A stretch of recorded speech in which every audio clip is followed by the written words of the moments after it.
এই মুহূর্তে আপনাদের সম্মুখে বক্তব্য নিয়ে আসবেন হযরত মাওলানা হামিদ সাফওয়ান সাহেব। হযরত মাওলানা হামিদ সাফওয়ান সাহেব। السلام عليكم ورحمة الله وبركاته. فقد قال الله تعالى: قل جاء الحق وزهق الباطل إن الباطل كان زهوقا. صدق الله العظيم. বাংলাদেশের মুক্তিকামী সংগ্রামী জনতা, আমরা ফ্যাসিবাদী আমলে একটি কথা খুব বেশি শুনেছি, ভারত আমাদের বন্ধু রাষ্ট্র, ভারত আমাদের বন্ধু রাষ্ট্র।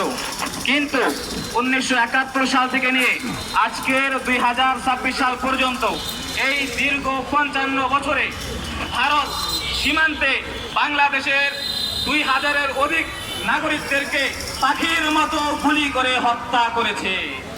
সংগ্রামী জনতা, ভারত দাবি করে ভারত আমাদের বন্ধু রাষ্ট্র, অথচ আমরা দেখেছি ভারত বাংলাদেশে সাংস্কৃতিক আগ্রাসন, সামরিক আগ্রাসন, রাজনৈতিক আগ্রাসন, এমন কোন আগ্রাসন নাই বাংলাদেশের উপর ভারত চালায় নাই।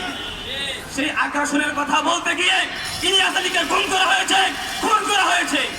সংগ্রামী ভাইয়েরা, আমরা লক্ষ্য করেছি ভারত বাংলাদেশকে দিল্লির কলোনি হিসাবে কায়েম করতে চেয়েছে। ভারত বাংলাদেশের উপর আধিপত্যবাদ কায়েম করতে চেয়েছে। সেই আধিপত্যবাদের বিরুদ্ধে কথা বলতে গিয়ে আমার বন্ধু, আমাদের সহযোদ্ধা, বাংলাদেশের মুক্তিকামী কোটি কোটি তরুণদের হৃদয়ের স্পন্দন শহীদ শরীফ ওসমান হাদিকে খুন করেছে। সংগ্রামী জনতা, আমি প্রশ্ন করতে চাই ভারতকে, এটা কোন ধরনের বন্ধুত্ব? এটা কোন ধরনের বন্ধুত্ব? যদি বন্ধুত্ব বাংলাদেশের সাথে রাখতে হয়, তাহলে সম্মান, মর্যাদা এবং ন্যায্যতার ভিত্তিতেই ভারতকে রাখতে হবে। ভারতকে মনে রাখতে হবে ফ্যাসিবাদ আমলের বাংলাদেশ আর 24 পরবর্তী বাংলাদেশ এক নয়।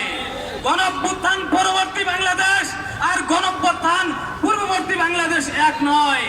এই সমীকরণ মিলিয়েই ভারতকে আমাদের সাথে আগাতে হবে, ভিন্ন কোনো সুযোগ নাই।